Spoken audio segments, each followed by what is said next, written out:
O desespero com a destruição da queimada. É muito triste, triste. Depois de consumir parte de uma fazenda, os incêndios ameaçam uma usina de cana no sudoeste goiano. A operação que prendeu o ex-prefeito de Planaltina de Goiás. O Ministério Público investiga o contrato de empresas sem licitação. E a festa do ar-condicionado. A alegria de uma família que inaugurou um quarto mais geladinho. E como os goianos estão buscando alívio para o calor. A partir de agora, no Jornal Anhanguera, segunda edição.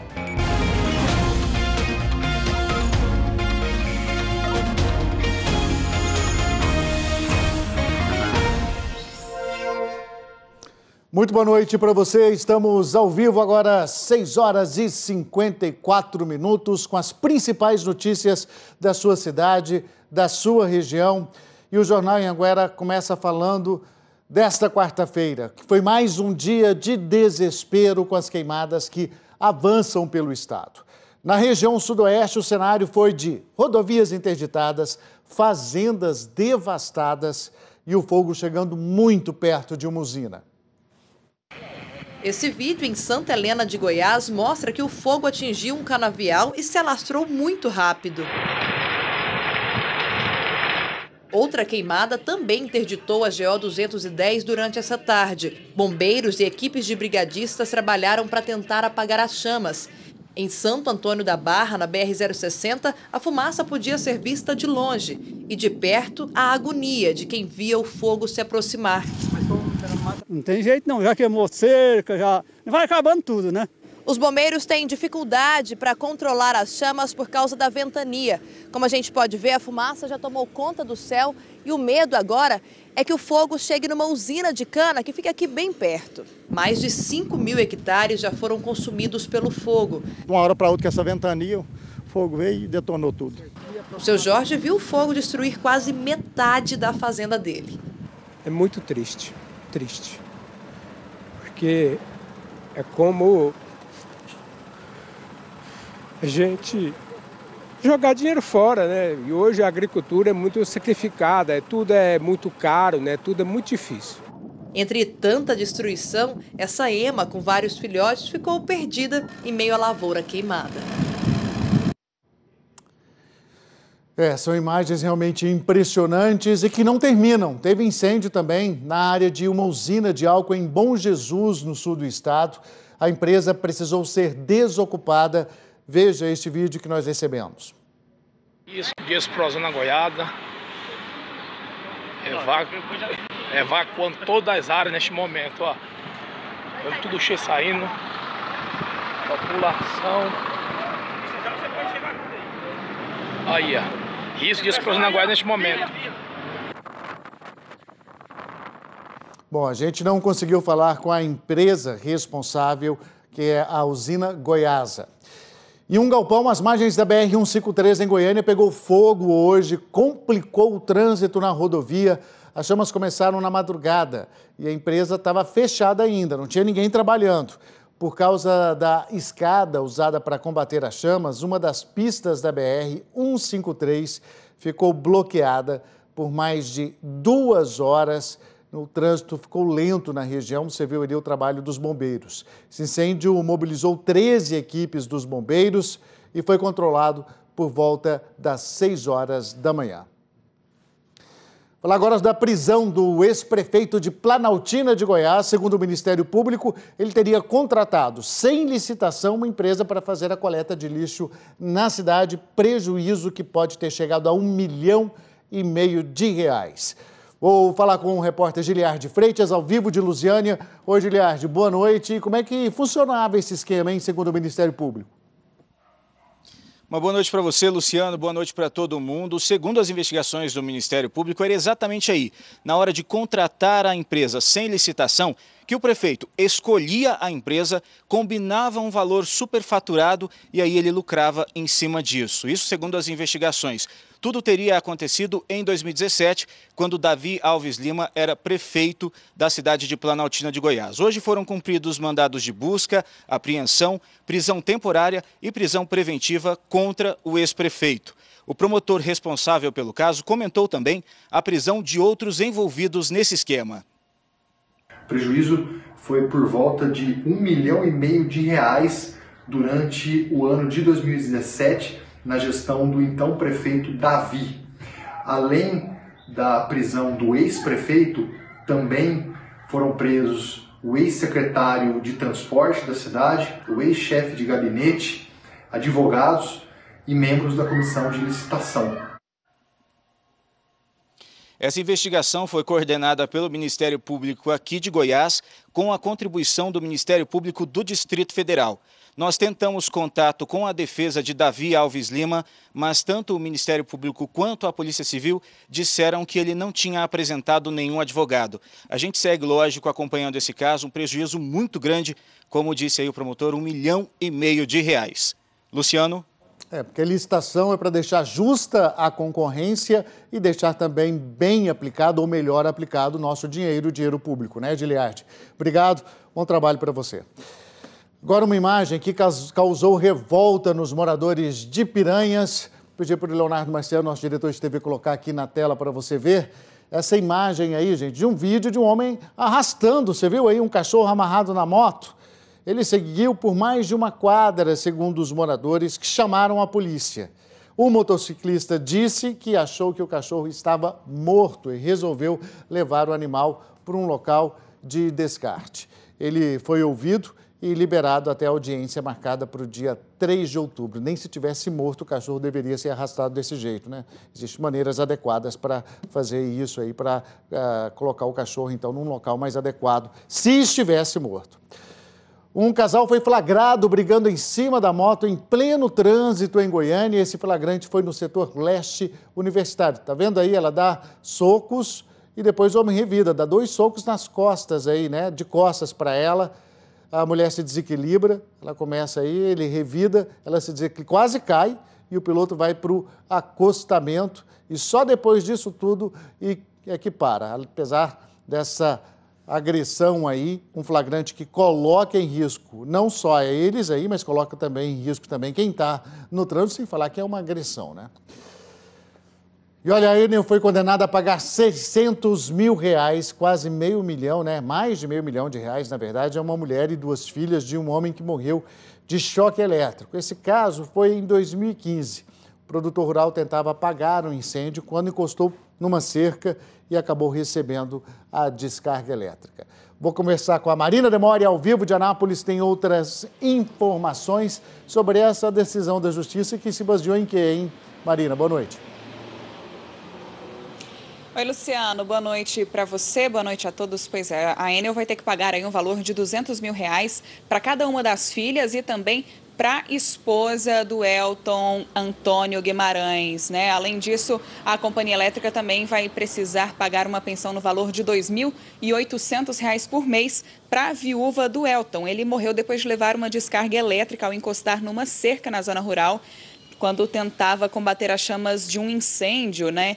Quando esse acidente aconteceu lá em 2015, na zona rural do município de Vianópolis. A Justiça entendeu que a companhia foi omissa por conta da falta de manutenção da rede elétrica de alta potência, também na ausência de um equipamento de proteção, além de não ter cumprido o dever de vigilância. No processo, a empresa disse que a culpa do acidente foi completamente da vítima e que ele teria sido irresponsável no momento em que tentava combater as chamas. Para nós, a Enel disse que foi notificada e que está avaliando a decisão judicial. Luciano. Ok, vamos acompanhando. Marina, obrigado, bom trabalho também para você. A gente vai para um rápido intervalo agora e a seguir um servidor da Prefeitura de Acreúna investigado. Suspeita de assédio sexual por parte de um servidor, então, da Prefeitura de Acreúna, que está sendo investigado. E também um calorão, hein? No sudoeste do estado teve termômetro que registrou temperaturas assustadoras nessa semana. Agora, 7h03.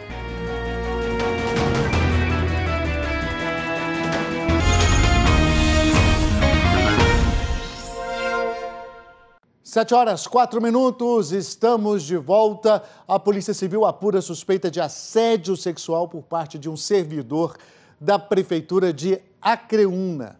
Essas denúncias indicam que o funcionário público, que tinha um cargo de comissão abusava de colegas de trabalho. A Lara Leão agora volta ao vivo com a gente para dar mais detalhes aí dessa história. O que a polícia já tem de concreto nesse caso, hein, Lara? Boa noite. Boa noite, Luciano. Boa noite a todos que acompanham a gente. De acordo com as denúncias de duas mulheres, o servidor público se aproveitava do cargo que ocupava como chefe da limpeza para se aproveitar sexualmente das colegas de trabalho.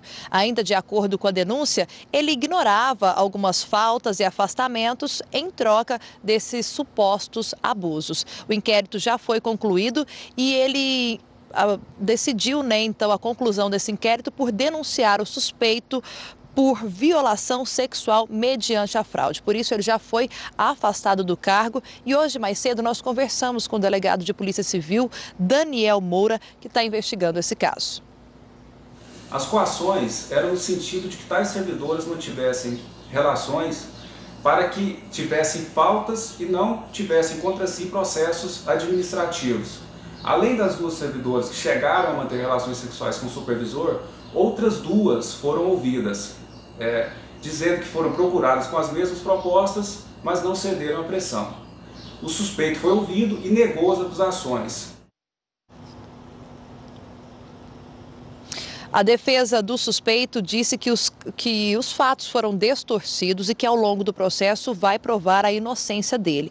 Já o prefeito de Acreúna, Edmar Alves Neto, confirmou à nossa equipe que esse funcionário foi sim afastado e disse que essas servidoras só fizeram essa denúncia para a Polícia Civil depois que foram exoneradas. A gente, claro, segue acompanhando essa investigação. Chocante essa história, né, Lara? O indiciamento da polícia, o caso agora, então, vai para o Ministério Público. Muito obrigado.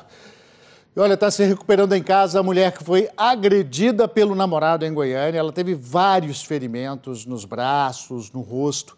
Esse caso foi no fim de agosto, mas só agora tivemos acesso às imagens das câmeras de monitoramento. A mulher sai do carro e o namorado tenta convencê-la a voltar. Neste momento começam as agressões.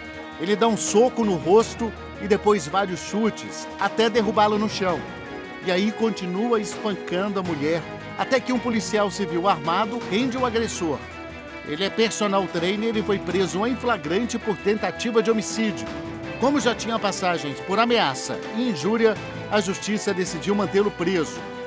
A ponte metálica foi retirada hoje da GO 060 entre Israelândia e o trevo de Fazenda Nova, para a conclusão da obra do novo bueiro. Quem precisa passar por lá tem que pegar um desvio ao lado da obra de meio quilômetro de extensão. A ponte metálica foi montada pelo Exército em março, quando uma chuva levou a ponte de concreto. Mais um redemoinho de fogo em Goiás, desta vez durante uma queimada na zona rural de Iporá, que levou 5 horas e meia para ser controlada. A área queimada equivale a 96 campos de futebol. 10 mil alqueires foram queimados em 5 grandes focos de incêndio em Ipameri. Os bombeiros demoraram cerca de 15 horas para controlar as chamas. Onde a gente vai parar com tanta queimada, hein? E olha, 3 funcionários de um clube aquático de Rio Quente foram presos. Eles são suspeitos de usar o cartão de consumo de um cliente para fazer compras. Os funcionários são suspeitos de gastar quase R$360 daquele cartão de consumo interno numa boutique que fica dentro do clube. Aí foi a própria segurança que acionou a polícia. Entre os produtos comprados com o cartão estão esses bichinhos aí de pelúcia. E ao conferir o extrato do cartão foi encontrada uma dívida de mais de R$4.000 no cartão. A direção do clube repudiou a atitude dos funcionários e disse que o hóspede, o dono desse cartão de consumo, não teve nenhum prejuízo. E uma funcionária do SESC foi presa em Goiânia suspeita de vender carteirinhas para pessoas que nem têm o direito de usar o clube. Segundo a polícia, a Adriana Pereira trabalhava há 3 anos no SESC e só hoje teria feito 18 carteirinhas irregulares. Lembrando que o SESC não cobra para fazer a carteirinha, mas ela sim cobrava R$30. A Adriana disse no depoimento que fez isso porque tem problemas financeiros. A polícia ainda procura outros 3 suspeitos. Quem comprou a carteirinha também cometeu o crime de falsidade ideológica. O SESC disse que foram eles que denunciaram o caso para a polícia e que pune casos como esse, respeitando sempre o usuário. Falar de calor, como é que você está enfrentando, hein, esse calorão que tem feito aí nos últimos dias? No sudoeste do estado teve termômetro. Está localizado próximo à placa, né, de metal que retém o calor. Então, consequentemente, esses fatores vão alterar a temperatura do ar. Pessoal, não tá fácil não, viu? Mas segundo o IMET, tem 90% de chance de chover aí no domingo, mas só no domingo, viu? Então, para aguentar o calor aqui, já tá aí, ó. Tomar um copinho de água gelada, colocar meu óculos escuro e aguentar, viu? Pera aí. Ô moço do picolé, vem cá. Moço. Pior que depois que o sol vai embora, só o óculos mesmo que a gente tira, porque a água gelada e o picolé caem bem porque o calor não para, né? Vamos ver como é que fica o tempo nessa quinta-feira?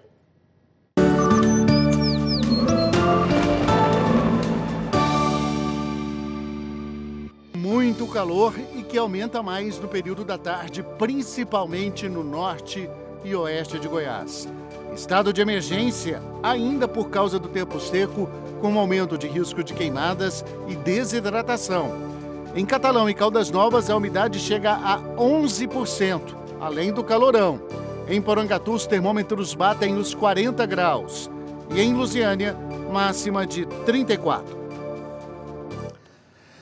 Começou hoje a Semana Nacional do Trânsito. Em Goiás teve várias ações aí para conscientizar os motoristas sobre o respeito às leis de trânsito. Em Catalão, uma turminha aprendeu bem a lição. Yasmin tem 9 anos de idade. Vai ter que percorrer muito asfalto de carona até que ela possa ter a carteira de habilitação dela. Mas desde já, Yasmin começou a aprender as regras de trânsito. É importante para não acontecer vários acidentes. Ela e pouco mais de 650 estudantes de 5 cidades do sudeste goiano estão participando de um curso de conscientização no trânsito. O objetivo nosso é esse, é que essa educação de trânsito seja trabalhada desde a infância para que isso aí não passe a ser uma obrigação, mas passe a ser um valor. Durante o curso, as turmas participam de palestras, têm aulas de primeiros socorros e aprendem como se portar na frente de um volante, na condução de um mini veículo, esse de brincadeira. E uma das coisas mais importantes que eles aprendem, olha só, motorista, viu que eu passei aqui, ó, tô passando a faixa de pedestre, parou pro pedestre passar. Obrigado, hein? As crianças estão gostando das atividades e se preparem, papais e mamães. A meninada tá ligada na forma que vocês estão dirigindo, hein? Papai, a mamãe, o responsável, vai puxar a orelha dele quando fizer alguma coisa errada. Claro, com certeza. Hora da nossa imagem do dia e é, né, da tristeza com essas queimadas, o risco para a nossa fauna e a imagem aí que vai ficar gravada, a Ema com os filhotinhos perdidas, aí, os perdidos, na verdade, aí no meio da lavoura, no meio de uma área ali que foi queimada. Hoje a gente teve várias queimadas no sudoeste. E antes de ir embora, a gente encerra com imagens de Anápolis. A TV Anhanguera de Anápolis está completando 39 anos. Parabéns e como a gente fala aqui sempre, vamos juntos. Até amanhã.